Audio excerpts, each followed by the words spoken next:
All right, so we're at the Cal Poly Crit, probably the coldest day in California of the entire year. And we're following an attack. So this is going to be a little bit different than the way I normally race as a sprinter. New team VFR, by the way. And that's because we have Dylan, who is like really strong field sprinter, makes 1,800 watts. So flat crit like this, not very technical. Even in the rain, we're definitely trying to set up Dylan so he can unleash the beast, the 1,850 watts, and clean up the sprint. So my role, I mean, if we can stack a breakaway, that would be amazing. And that's what I'm trying to do. So I'm following these attacks. I'm attacking a little bit myself. And as a team, that's what we're doing, is just trying. Yeah, so here I go again. I wouldn't normally be doing this, right, if I was trying to save my legs for a sprint. But again, just the focus is on keeping Dylan back in the field, sheltered in the draft, saving as much energy for the finish as possible. And I'm more than happy to join a breakaway. I mean, that's fine too, right? You always are thinking as a team, like, how can you put as many teammates in race-winning positions as possible? So I'm going to happily ride here with former VFR rider. This is Colin, now on automatic racing. And we are going to roll off the front with this gap for a while, but we get brought back, and that's okay. So what do we do if we get brought back? We just keep trying, keep going and going and going, because that's my role. Like, I'm not really saving anything for the end. I would like to help Dylan get in a position for his sprint. I'd like to lead him out. More on that in a little bit. But my primary role here is to keep him sheltered and maybe even join a breakaway myself. And yeah, just some more clips that look like that. There's going to be a lot of that the first half of this race. See a teammate on the left there getting brought back. I go again, because it wasn't just me doing this. It was all of the teammates doing this. And it's important to note that this is a really common mistake that I see in like Cat 3s, or even people who, teammates who have just upgraded to the P12 field. And that is, just because you've made a breakaway doesn't mean you have to commit to it. You always think about your best possible chances. So like the mistake is, if you get into a breakaway, let's say one of these actually sticks, and it's one of our guys on VFR and, like the competition sprinter. Well, we shouldn't work with that, right? Because we don't want to help the competition and their sprinter get to the finish line, because we lose. So if we can get into a breakaway with like 2 or 3 teammates, now we're talking. Now we're committed to it. And then you start thinking about, okay, well, who's working in the breakaway, who's saving their legs, that sort of thing. It gets a little bit more complicated from there. But the idea is, people get, the reason it's a really common mistake is people get so excited when they've joined a breakaway.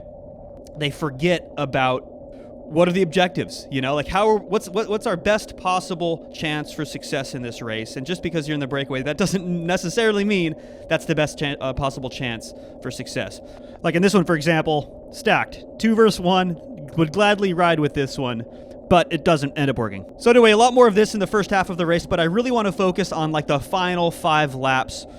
So let's actually cut forward to the end of this race, but not before mentioning the sponsor for today's video. When it comes to cycling, every bit of power, endurance, and focus counts, and that's why for the last couple months, I've started every morning with 5 grams of creatine, specifically creatine HMB, from today's video sponsor, Transparent Labs. Creatine isn't just for strength athletes. It's one of the most well-researched supplements for endurance and overall performance. It helps your muscles produce more energy, meaning stronger sprints, and it's even been shown to improve mental focus when the fatigue sets in, which we know is particularly important in crit racing. Okay, but why Transparent Labs? Well, they just keep it simple. There's no artificial junk, there's no fillers, just high-quality, science-backed ingredients. And their creatine HMB formula also helps with muscle recovery.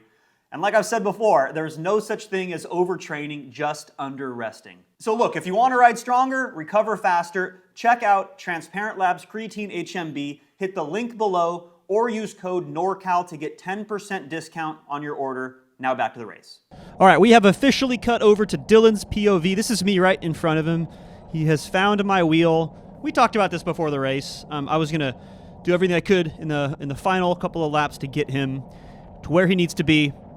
And that's where we're at. We're 4,500 meters to go. This race is going to be over just a few minutes. And you're going to see a pretty chaotic ending to this crit. An otherwise like really straightforward race. But I wanted to highlight some of the things that we did right, and quite frankly, some of the things that we really got wrong.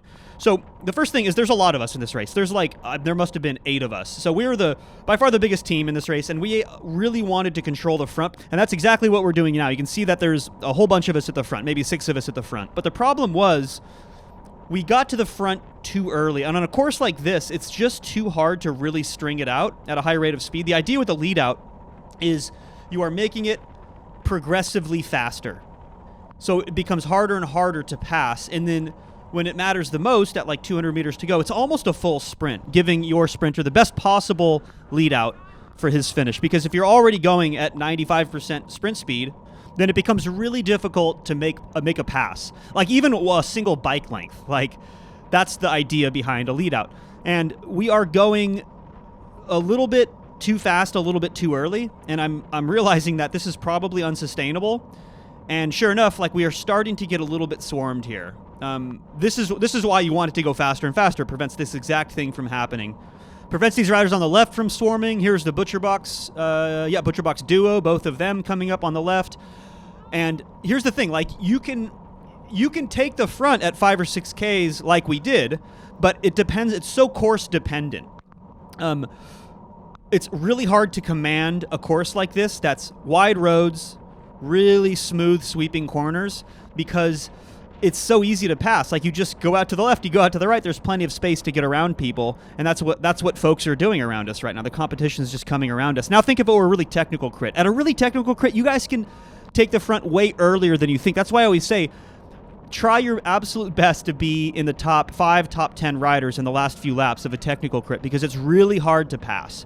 You can command the space. You can take ideal lines through corners. Through here, we can come through these corners at 35 miles an hour, 5 riders wide. This is why it is really hard to command a very simple sweeping course like this.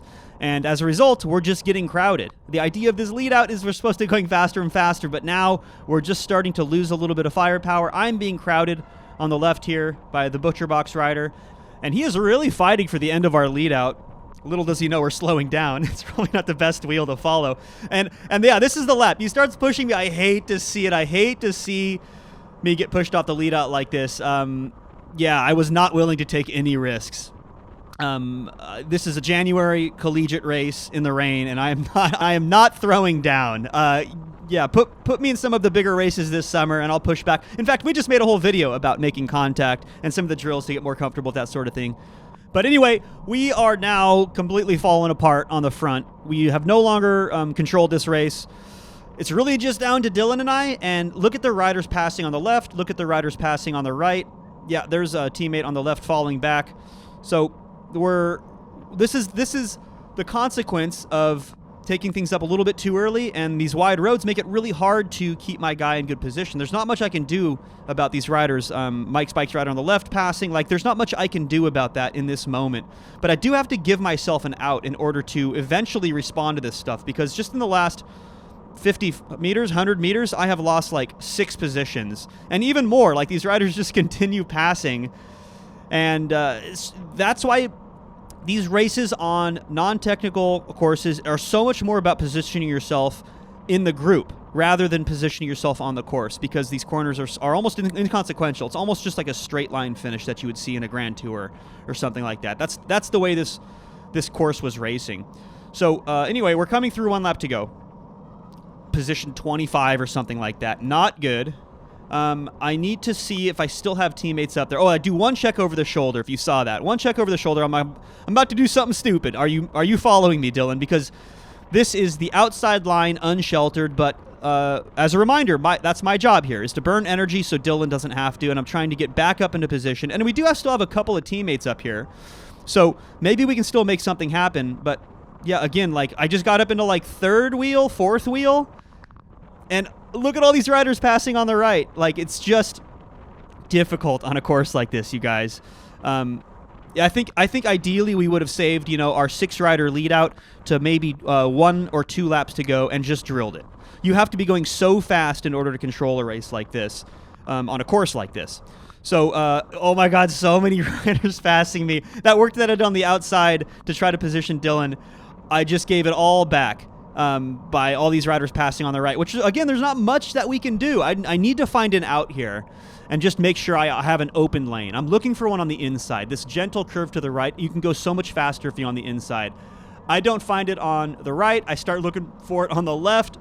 More riders passing on the left. I'm just coasting. My heart rate, guys, 152 beats per minute is like 25, 30 beats off the maximum. So the frustrating part about this whole thing is I had a lot more to give because now we're 250 meters. I need to be already sprinting. I need to be finishing my sprint.